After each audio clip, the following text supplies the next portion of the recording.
like the Zeri being left open. Taliyah, another huge champion. But I think Zeri, the way to go. For JDG, they're one of the teams who I don't think have to over-index into picks like Taliyah, because Yagao has just been on like a tear of Ahri. 14 games played, his most champion by far, and has just looked incredibly dominant on it. Yeah, it really has. I think he's the most played Ahri in the league as well. I'm gonna, don't quote me on that just yet, but I'm gonna quickly verify. But you know what, anyone's really want to go for? They don't want to commit to the Sivir just yet. They're kind of hovering over a couple of different options, but honestly, it feels like you have to go Sivir's Yuumi here. Just cannot let the Yuumi. We saw how powerful the Yuumi was in Photic on Sivir last time. With the Zeri, it's just become ridiculous. It's just so powerful that there's no real counterplay to it. So feels like you're gonna have to try and go towards that Yuumi, and I don't know. I hope they do it. I don't. I hope they do it, Ashid. I want them to do it. Do it. Lock it in. No. This would be the JoJo special. I'd be very curious to see how it does work out. I mean, you already highlighted the Yuumi kind of being the expected, but they don't. Wow. AL keeps their own flavor, and JoJo bringing out his most played once again. AL, they play for the big 5v5s, and they rely on JoJo to be the one to start it up. Now for JDG, I mean, they have the option to go for the Yuumi if they so want. Taliyah being another standout pick, that is still open. A lot of kind of key junglers taken off the table. We still have things like Xiaohao, which we saw a lot of priority in the other series. Teams like RNG were randomly like first picking Vi in all their games yesterday. So curious to see where JDG go.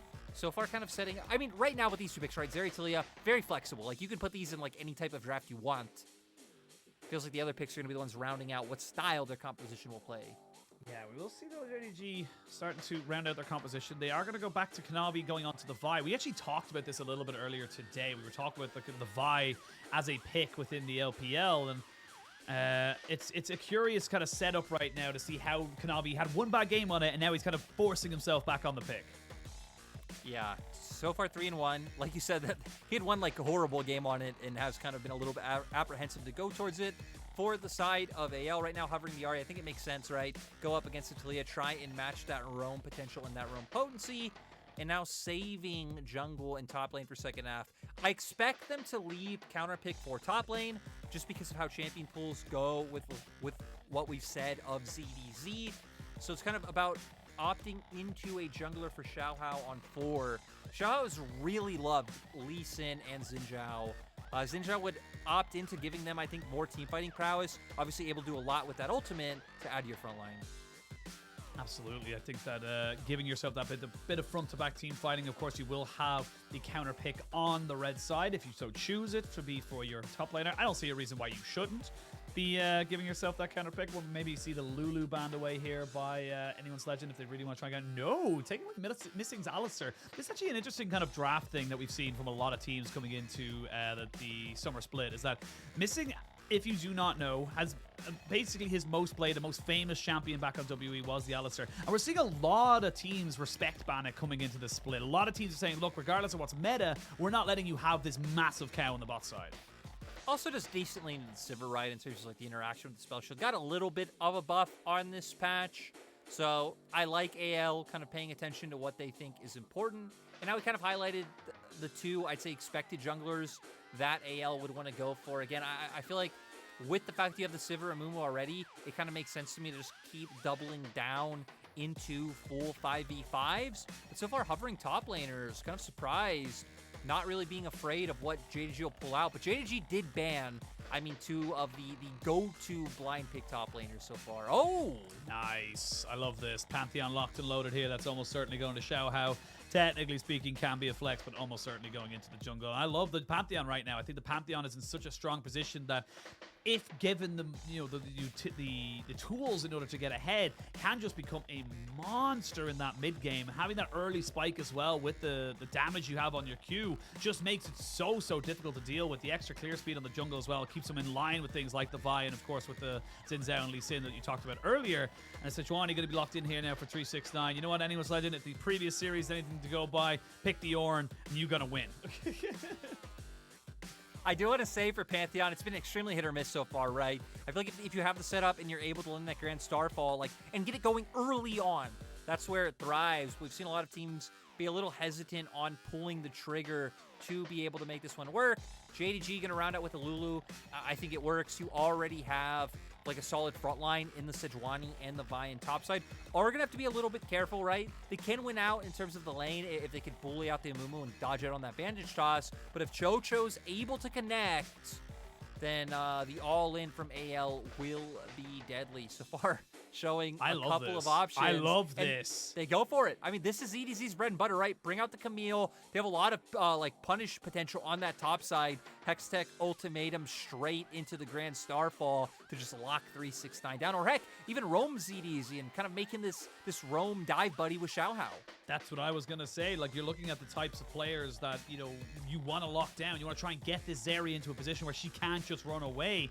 The Camille is absolutely perfect at that. Just put them in a corner. You're now in the baby cage. You cannot leave until you do it. And honestly, 8 games this split here for ZDZ on the Camille has really just been absolutely exceptional on it. And honestly, it feels like he's one of the few left, I suppose, top liners that is consistently picking this. Like, we've seen it a couple of times there from Bin or maybe even from Zoom himself, but it's just been about ZDZ picking this in the top side, and he's been shown time and time again how good he can be on this pick.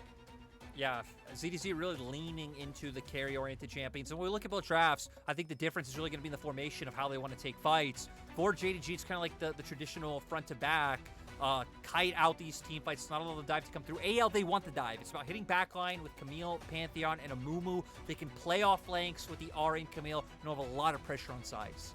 Yeah, it's just so much pressure that's available to them if they can get it going for them. But for JDG, if you're able to control the fights, if you're able to get yourself those Weaver's Walls to pick those engages on your terms, that's when AL are going to struggle. That's when they're able to really shine on these picks. But we'll have to wait and see. Like we mentioned earlier, JDG, some of the highest kills in the game right now. They are the 2 of the bloodiest teams we have in the LPL. And we're going to see how both these teams kind of go for it. JDG still hunting for a top 2. AL looking just to secure themselves into the postseason. We're going to have to see how both these teams end up working on this rift. Sheen, I have an important question relevant to this matchup. That's rare. What did you do to Dagda to become such a robot today? Huh? Such a robot? I don't know. Dagda's been having fun with my my internet right now, and not quite sure why he's decided to take over today. But today is the day he takes over. It's just how it is. I don't make the rules. I feel like there's one day that Dagda is always required to take over of the LPL. Let's be real. This is Dagda's world. We're all just living in it. It's trying to Dagda become the main character of the LPL. That's what I want to know. You know what? He's the main character in my eyes, and that's all that matters. But getting back to the other main characters, I don't know how many main characters I'm allowed in my story. JDG, yeah, are we a shonen? Are we a slice or of life? Chocho? Chocho has main character energy. We know what we want. We want bloodthirsty aggression out from AL. You got the Pantheon, you got the Amumu. You're gonna look for these aggressive all-ins on bot side, right? Enchanter matchup versus like a tank support. It's about trying to prevent getting whittled down too much early on, and then waiting for those all-ins, or even more ideally, comboing with your jungler, because typically those engaged supports able to bring more to early skirmishes and early 3v3s. See if they're able to make it work.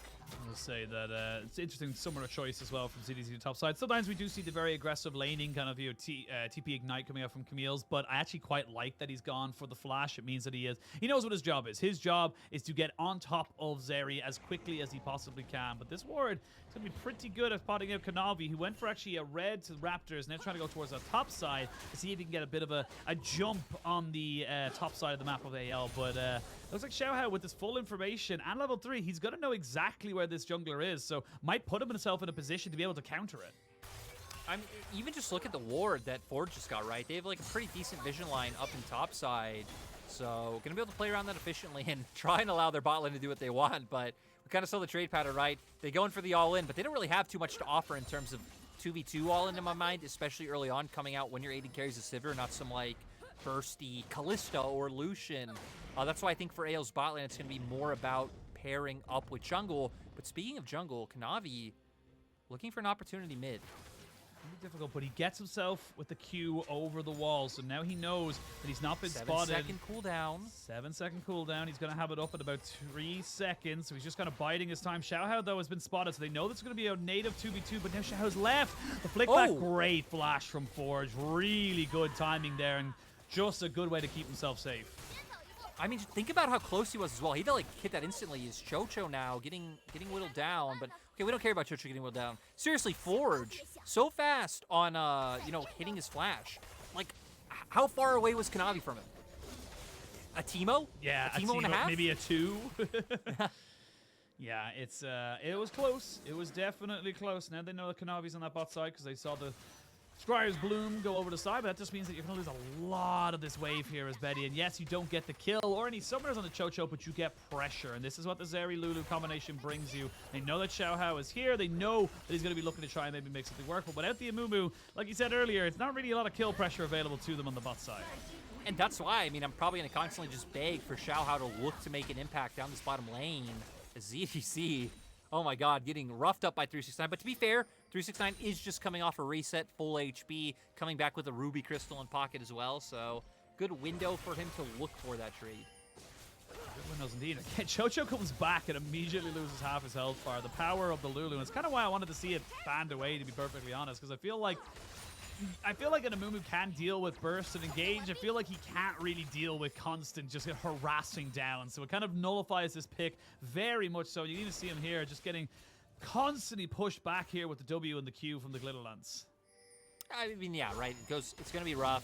But they don't really have the damage in an all-in scenario to be able to win this out with the Sivir at 80 carry, which is why they're relying on Xiaohao. But let's bring it back to draft when you were begging them to pick the Yuumi. It was in your mind, Ashin. You wanted it. I mean, this is the world we ended up in. It was banned. But they could have. They could have picked it.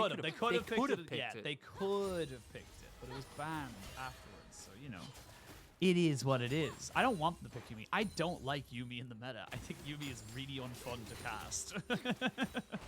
Just very, you know, anticlimactic when you think someone should die and then she saves them from a stupid thing that doesn't put her at any risk. But it could also be very exciting when someone survives on like 2 HP because of a Yuumi, and you're like, ooh. I don't even find that exciting. That feels kind of cheap. It does. I agree. I agree. I tried to find something. I know. It's like you do so much to almost kill somebody. Look at this. Ignore the Yuumi. Think about this. This is fun. Not yet, it isn't. We're going to see them now pushing towards this middle lane. We will see Kanavi now getting spot out on a ward as ZDZ recognizes he's now on this top side. I will say, fair enough to ZDZ. He's got himself a tiny bit of a gold lead. Waves being pushed into him as well. Dragon is live as Chocho tries to move himself back. Xiaohao thinking about going something here. It's kind of a 2v1 now in the mid lane. Xiaohao recognizes this. They want to make sure they still have push in this mid lane as Forge keeps pushing forward with this Ahri. So he's just going to have to hover just to make sure. And we kind of lean into this map split, right? Because missing sitting in mid, and we have 3 members of AL. They're able to lean down in the spot, but JDG doing a nice job resetting Hope at the same time, so you can't actually like turn this like 2-man roam squad plus Betty already being there down into any kind of like punish onto Hope. And the whole time, Kanavi just playing around this top side. And look at the minimap now. Both Kanavi and 369 making their way down towards mid, but Forge at the last second backs off, doesn't give the opportunity over. Yeah, just knows that he has no flash. Did burn that a little bit earlier there, and with Yagao TPing back in, gonna have himself a reset of items. Nice fresh palette of things and health and mana. As missing, just putting himself in between the red buff and any potential invades, but unfortunately for him, it's just a bodyguard position. Nothing really happening tonight, you know. Sometimes those jobs are very boring, nothing happens, but you gotta be ready in case something does. That's the whole point of those jobs. You gotta be prepared. Yeah. And so they did it because no one was showing on the wave bot, right? We can see now Chocho hiding in the brush, and the wave was in like kind of an interesting place where a little bit past the neutral point, but now Xiaohao, Grand Starfall online. And one of the reasons we're not seeing this pick, I think, work out to like a ton of success is we're not seeing the opportunity found to find the engages with this ultimate. But AL are really trying to find one.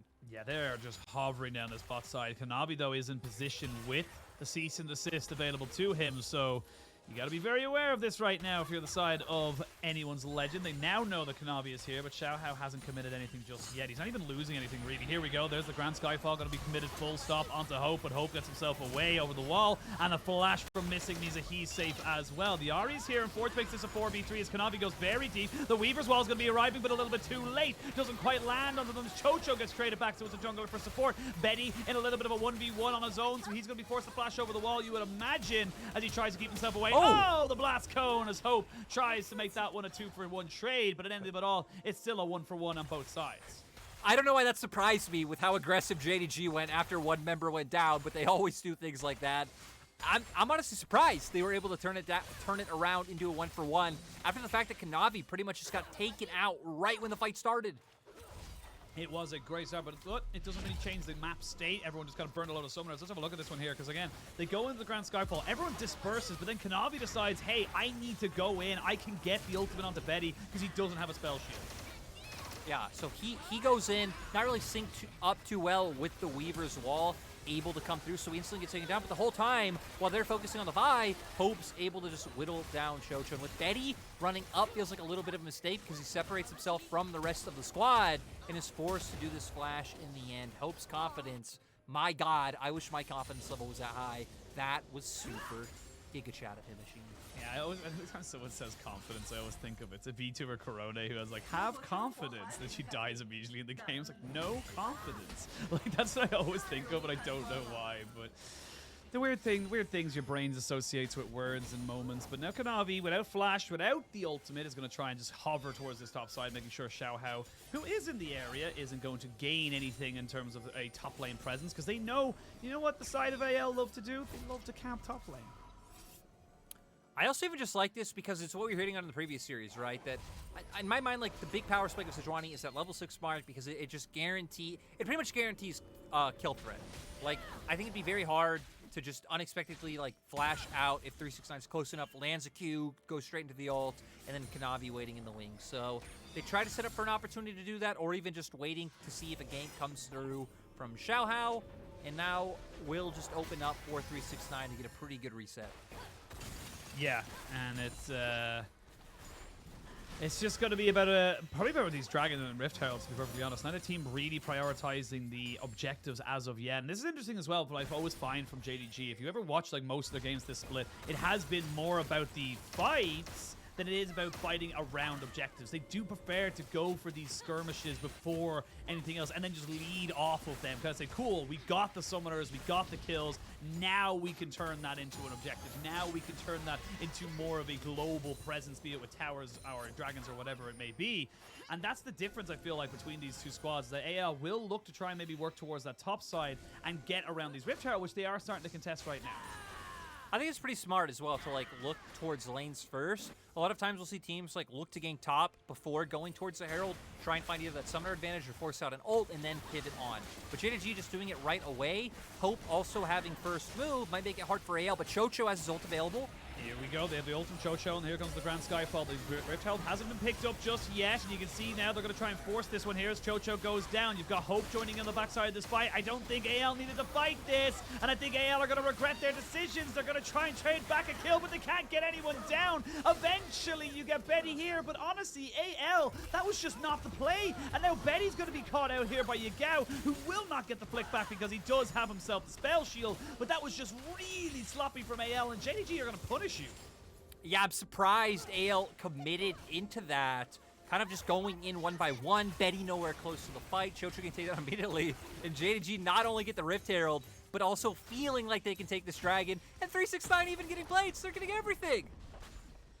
Yeah, that was the straw that broke the camel's back right now. You get the Rift Herald, you get the Dragon, you're now up 3,000 gold. Let's have a look at the replay here, because again, the Grand Skyfall comes in, but look at Chocho, he's isolated. Forge can't really go into this right now. No, I mean, he's squishy, right? And we see Chocho walk up instantly into the Sejuani ultimate. One member already taken down.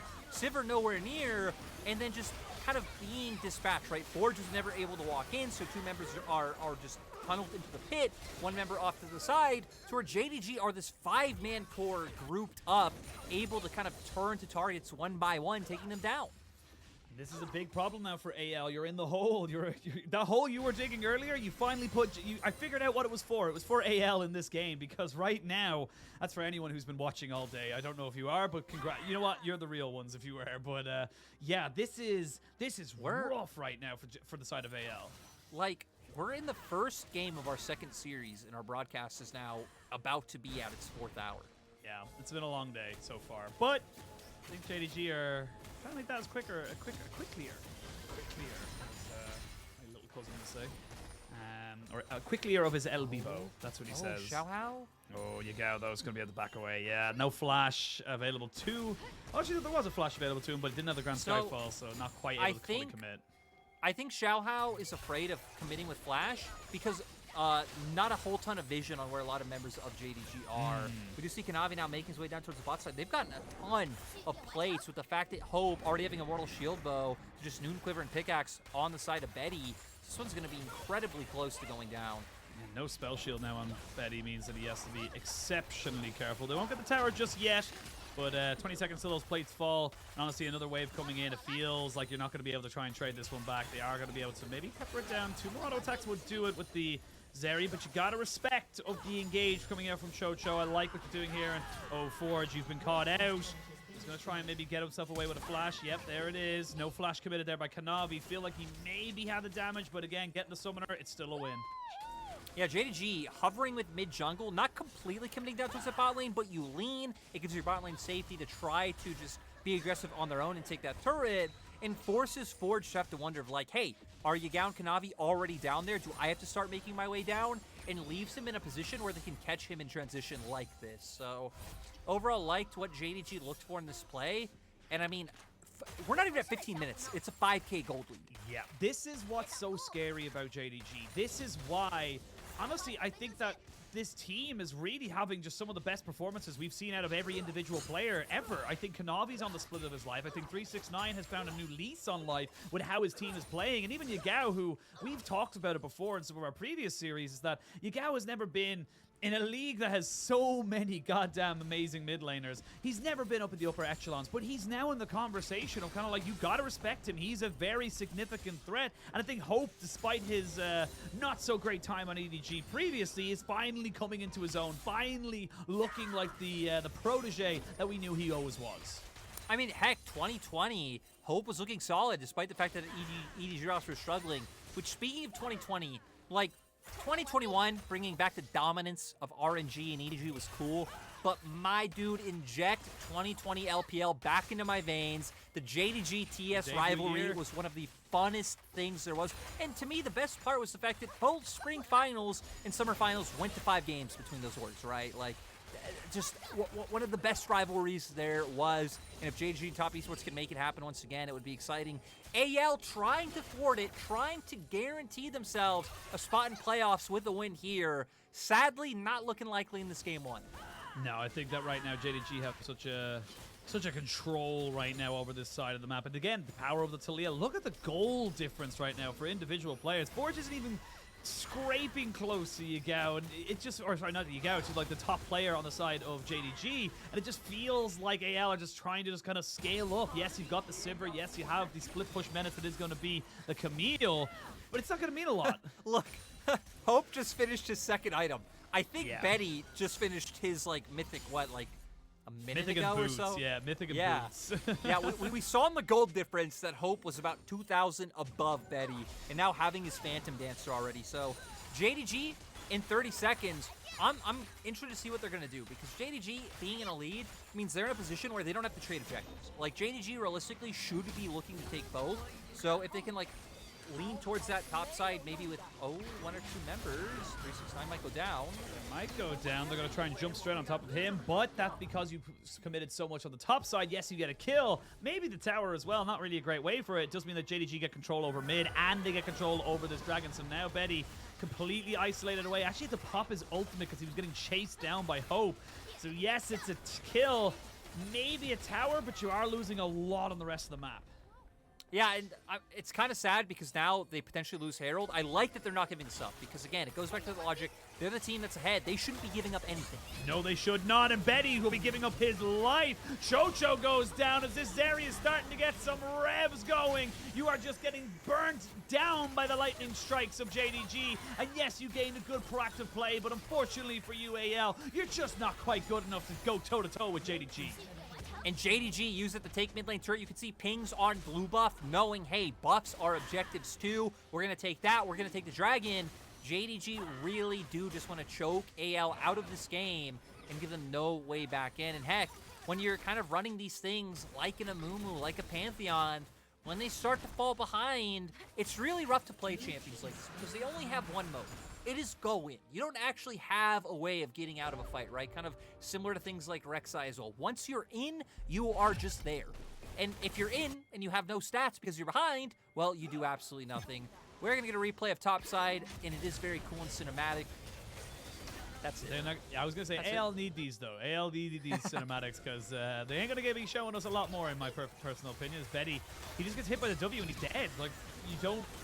This is the thing with the Zeri Sivir matchup. We see Sivir being picked into it because you can just wave clear, but if you get hit in the late game, or even the mid game, to be perfectly honest, by a W and you don't spell shield it, you're dead. The Zeri just wins that particular matchup, and you're slowed, you're very short range as a Sivir. There's not really a lot you can do, and now we'll see them get themselves a second Dragon. They're going for the second Rift Herald as well. JDG are 7,000 gold at 19 minutes, and honestly, this is just a testament to JDG's playstyle. They are our fastest average game time in the league for a reason. They are so damn good. And now, ZDZ, you gotta run away, my dude. You can't really stay here. Yeah, JDG doing a nice job of transferring pressure. Look at the mini-map, completely littered with wards. They've done a great job of not allowing anyone's Legend of any information. You need to be careful, though, because when they overextend on side lanes like this, AL are the team with the global. AL could look to respond. Yagao does have his Weaver's Wall as well, but TP's coming in from forward. Cheapy and the Grand Skyfall comes in. We're going to have the Weaver's Wall to try and cut them off. ZDZ is going to jump straight down onto the Sejuani. That is the target. The charm is good, but it's onto missing. Not really your ideal target. And this is exactly what you called here. JDG, yes, they are good. They're in a good spot, but they're going to be able to find out a flick back there, and Chocho goes down, so it ends up being a trade of 1-for-1, and this is what JDG do best. You think you're going to be ending the fight? No. We are going to keep running at you. We're going to keep pushing you down. Betty loses about a third of his H-bar from a W. Still, though, AL, I mean, kudos to them with the fact of how far they are behind. The fact that they get one kill is nice. But we see there why JDG were doing that lane allocation, right? They're like, okay, bot wave's pushed out. We don't need anyone there. We have like 4 members up towards the top side. Yagao can be in mid because he has the Weaver's Wall to follow up if Xiaohao ults in and someone looks to TP flank. So JDG were prepared for that scenario. Still, though, did have to give one to get one. We'll get a replay here of how it all happens. Again, 4 members are on top side, Weaver's Wall in mid.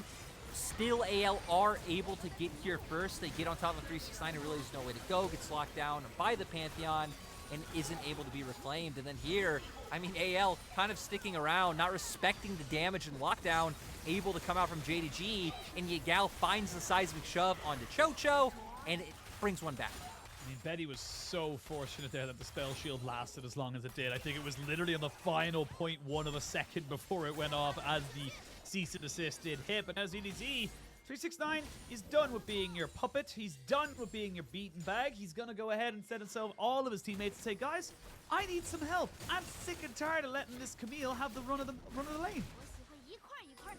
Yeah, gonna look to assist him down towards that side of the map. And now Forge, not having that TP available, will actually just walk down to try to react to any of these plays from JDG. I love that JDG playing out through this 2-lane setup, not gonna opt into any 3-lane shenanigans. And now looking like they'll guarantee a second charge off the Herald. Yeah, that's 2 charges onto inhibitor turret as well. So, ooh, the ult will whiff, but they do get the tower, and they've actually cut off the escape. You're being corralled. You're being pushed into a corner here, AL, as Hope's starting to ramp up and rev up as they're looking to try and take down these health bars. ZDZ needs to get himself out alive. If they lose any more members, they could lose the game. Luckily for AL, they won't lose the game just yet, but they are going to lose their inhibitor in mid. JDG, 22 minutes taking an inhib. Gonna keep so much pressure on the map. I would expect Bax to be looking to come through and just look to get that guaranteed 3rd Drake on the board. They're already gonna be on Soul Point and can look to start playing the map around that top side, threatening things like a Baron and trying to find picks around top lane inner turret. 3 items now onto Hope Zeri. So this is getting worse as it comes in, but this is, again, just a great Weaver's Wall from Yagao. Separates Chocho so he can't even look for the engage, and it means that everyone else is just corralled into a terrible corridor. And then they're already able to find the first kill before Chocho's able to join in, so he's just jumping a certain doom. ZDZ kind of gets back into the fold because Chocho jumps in to try to help him out and then forces him to have to use a Hexic ultimatum to then be able to buy more distance to escape. So, yeah, a lot of things going wrong just from that initial Weaver's Wall from Yagao setting things up so everything would go right for JDG. I mean, AL aren't on the map just yet. They only just saw the Ahri, but plenty of people towards this top side. 369 has been the proverbial punching bag for the side of AL if they wanted to try and get some stuff going. Being 2 out of the 3 deaths, but it just really hasn't led to anything else. 3-0-5 onto Yagao, 6-0-4 onto Hope. He is at an infinity edge and a stopwatch ahead of Betty right now, and this is just getting so hard. Dragon goes over. That's going to be soul point now for JDG, and they're going to start to look towards this Baron, because again, if they drag everyone away from this mid lane, the pressure point you talked about, the super minions will just start to do some significant amount of work onto those Nexus turrets. Yeah, and I think 369 was totally fine being a punching bag if his carries are fed and his team's taking inhibitors and sending those super minions there, right? So for sure. JDG definitely fine with where AL's resources have gone. But to be fair, right, AL, they've done what they could. They've only been able to make plays away from where JDG's main squad has been, which it's always been towards that top side. So now for JDG, we're going to be looking at how they look to close out from here. We know the plan is like they're doing now, get deep vision in top side jungle. And, well, ZDZ is gone. And welcome to the express train of the Weaver's Wall. Just in case you thought you were getting some sneaky extra reinforcements on AL, it was being cut off. No tickets are valid on this train as JDG now start to push forward. And again, I talked about how these guys have the fastest average game time. They're looking to do a little bit better. Normally it's about 30 minutes in terms of their average game time, but they are now looking to win as fast as they possibly can. The Grand Skyfall comes in. That turret is ramping up. They have taken down Chocho, but they haven't taken down the turret. That's the actual objective here. And JDG will get another kill and get themselves out. JDG looking for the aggression. I mean, they could have used that initial pick to maybe try to turn onto a Baron and force another skirmish from there. But I think they made the better call. Go for the turret, go for the guaranteed gold, even try to push further, because it does the same thing, right? You pushing onto their inhibitor turret forces AL to try to engage on you to stop that from going down, and maybe you can find more picks, which they were able to find one, but sadly not able to turn into much more. But JDG know at the end of the day, even if this game just goes another 3 minutes, if they get soul, and from there, I mean, their amount of damage will just be so ridiculous they'll be able to close out. Yeah, it just feels like right now JDG are in total control. 10 kills up, 12,000 gold, 3 dragons. They could go for It doesn't feel Baron. like that, Ashin. It is that. It is like that. It doesn't just feel. We don't talk about our feelings here, because the LPL is all about, fighting. Exactly what JDG are doing right now, because they know that they've got the momentum, they've got the speed and the violence to keep them going. Double kill for Kanavi, and Betty is left all alone in this bot side. He will eventually try and get the Camille here, but the Camille is just trying to get the TP. Kanavi says no. Application denied, and this game is going to be ended in 26 and a half minutes. JDG tried to aim to lock in that top 2 spot and keep AL from getting in playoffs themselves.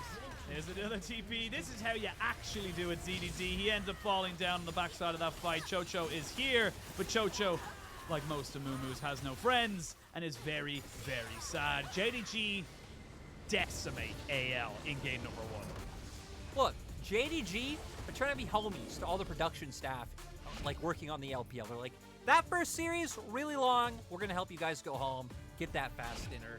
And, people who do that, true heroes. You look at JDG this game, I mean, there isn't really too much you can criticize, right?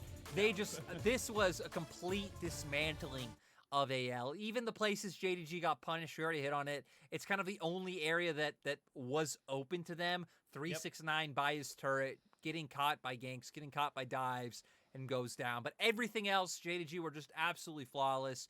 Every dragon. I loved when they had the lead, both Dragon and Rift Herald are coming up, and they don't give over anything, because you shouldn't. It's something I hate when we see teams kind of accept a cross map or a trade side, when it's like, no, you can control mid, you can stop them from going for an objective, and just look to contest wherever they go, and that's what they were doing. I mean, yeah, it kind of says testament to when I said that, JDG might not be able to make it the top 3 in our earlier series.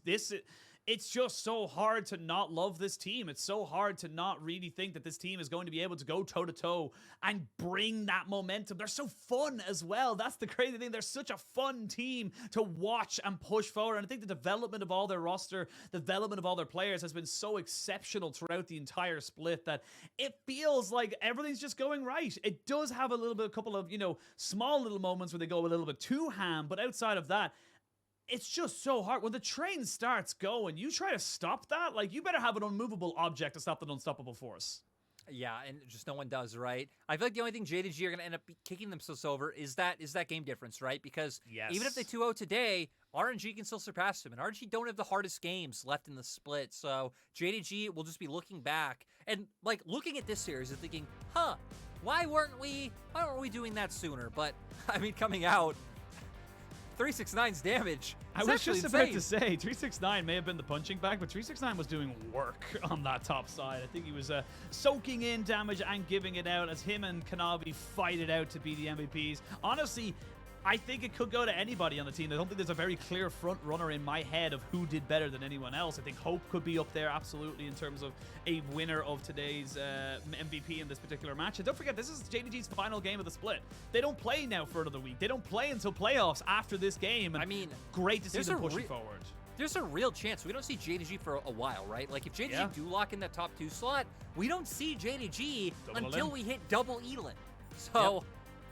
Kind of nice that JDG are looking to leave an impression for their temporary, I don't feel like goodbye is the right word. Temporary leave of absence. They're taking a sabbatical. Is that the word I'm looking for? There we go. Yep, there we go. They're taking a sabbatical. They're looking to kind of just find themselves, build up that, the karma and the chi as such. And you know what? While they're going to be taking a break after this one, we're going to take a break ourselves, give ourselves some tea and some chi.